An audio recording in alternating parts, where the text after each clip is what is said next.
अब बात करते हैं एक बड़े ख़ास इवेंट की और यूरोपियन यूनियन से ताल्लुक़ है उस सिलसिले का। हमारे साथ एक बड़ी ख़ास मेहमान मौजूद हैं, डॉक्टर रीना कियोंका, जो कि यूरोपियन यूनियन की एम्बेसडर हैं पाकिस्तान में। और आज हम बात करेंगे 60 साला जो एक रिश्ता है यूरोपियन यूनियन का और पाकिस्तान का, और एक बड़ा ख़ास इवेंट हो रहा है जिसका नाम है यूरो विलेज। ये यूरो विलेज क्या है, क्या होगा इसके अंदर, ये सारी बातें होंगी। और हमारे साथ मौजूद हैं डॉक्टर रीना कियोंका। Hello doctor, how are you?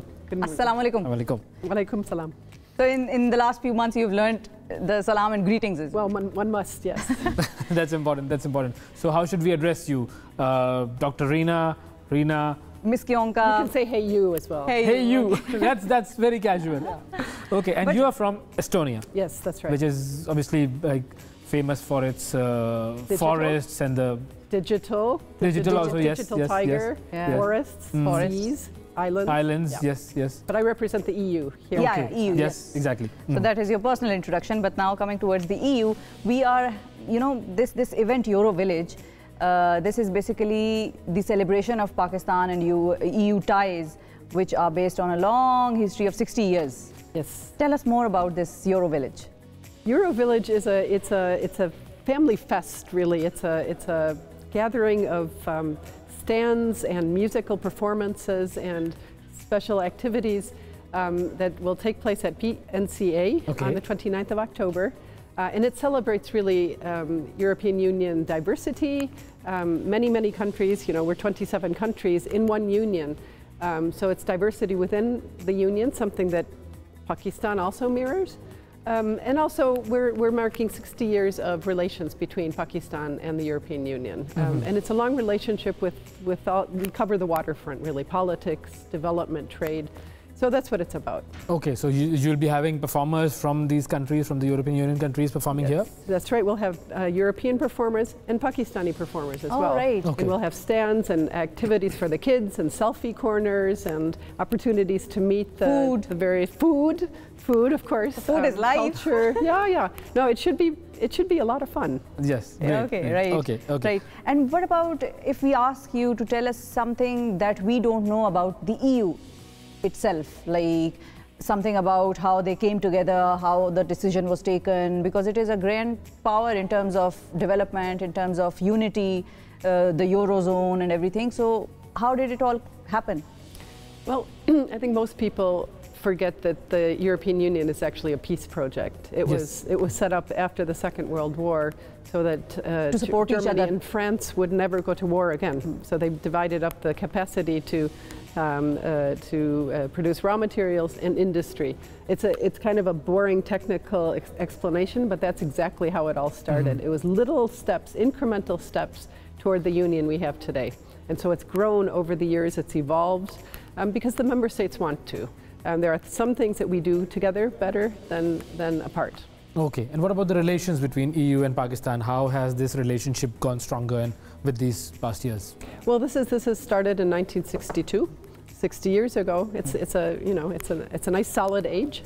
And in 2018, 2019, we started something called a strategic engagement plan, which lays out all the different areas where we work together, the EU and Pakistan, whether it's climate change, whether it's migration, whether it's development issues, education, trade, you name it.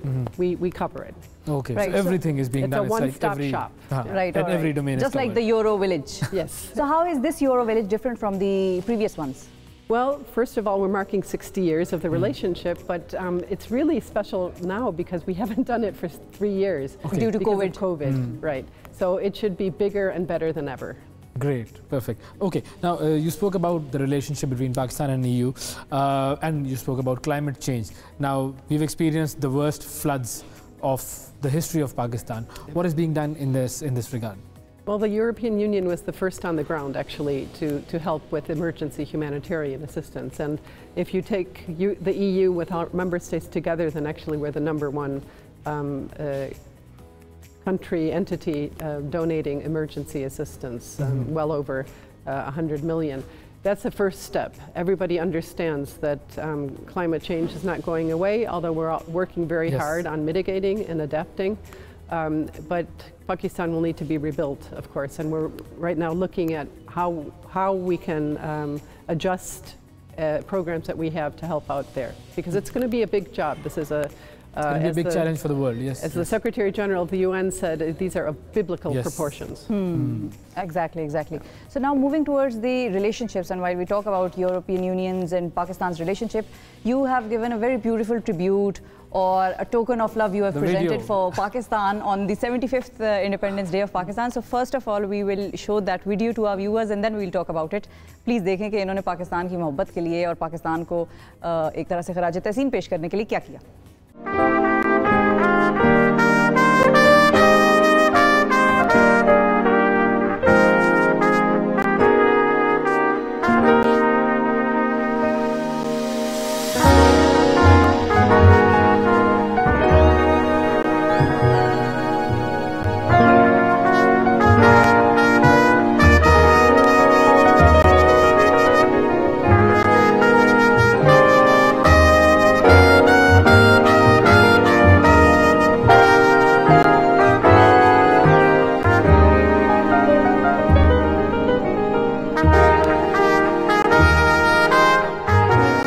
Okay, so this was the video.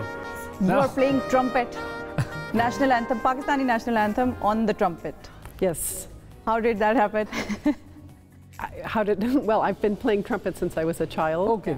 And we wanted to do something special to salute Pakistan on its 75th birthday. And this was an idea that we came up with in the delegation. And it seemed to have been quite popular. Yeah, it is, it is. People are liking it, people are liking it. So, coming to your activities in Pakistan, what is your schedule like and what are the engagements that you are in? Oh, my schedule changes every day, actually. It can range anywhere from, for instance, having a meeting with a minister, which I did this morning, doing an interview, making some PR for Euro Village or something like that, working internally as well. Everything that we do is teamwork. Foreign policy is teamwork, and so that requires a lot of coordination internally. Within the delegation as well as with the EU member states. So I kind of coordinate the 17 member states we have here in Pakistan. Okay, so like how has been your experience within these like 2-3 months that you've been here? It's been intense. It's been really intense, yeah. But you've been really busy also. I have been extremely busy, yeah, meeting people, but also then the floods came and then it was necessary to, coordinate that. I've had a commissioner here, which is like a minister. I have another one coming. There's a lot going on, and that's great. I like action. You like action. Any specific projects or activities that you would like to mention that are in progress or in pipeline? Well, we're really very much focused, just like all of Pakistan, on the floods right now. That's the most have you visited the flood-hit areas? Yes, I have. I was there with Commissioner Lenarchich when he was here 2 weeks ago. We went down to Sindh and we talked to people affected who are still living on the roads. Yeah, there's a lot to be done still. Right. Okay. But what do you think is their prime need at the moment? Like, at first they had to be rescued, then they had to be brought to the safer space where their children can, play and they can process that trauma that they are facing. And now it is the process of, we are heading towards the process of rehabilitation. So what do you think are the prime areas that those people need help in? Yeah, well, we're guided very much by what the government is saying on what those needs are, and as well as the UN, the EU, and the World Bank and so forth. What appears to me is the most serious question right now is, the waters are receding, but people don't have livelihoods anymore. And so getting ready for a new planting season seems to be paramount, yes, as well as looking at what is turning into a major health crisis because of lack of access to safe water, safe clean water. So that's the next really frontier, and then food security. Of course, kids are not going to school in these areas. Over 23,000 schools were wiped out across Pakistan, and this is a very serious issue, especially for girls. Girls' education, extremely important. So since you're talking about education, let's take this further. For the students who want to go to the European Union countries and study there, what are the opportunities there?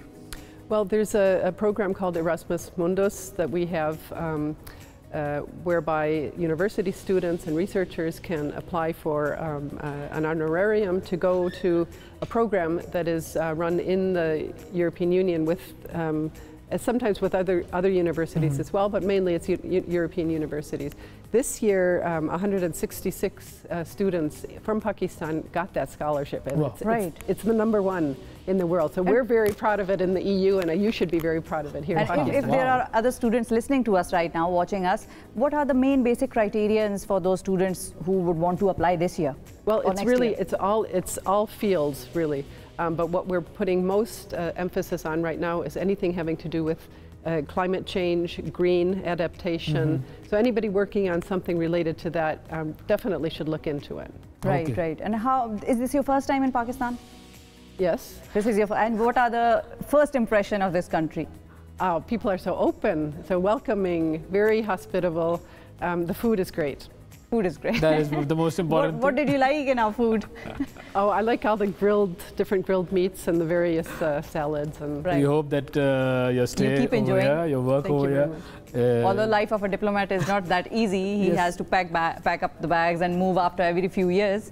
But we welcome you to Pakistan, to Islamabad, and hope your stay is very comfortable and very welcoming.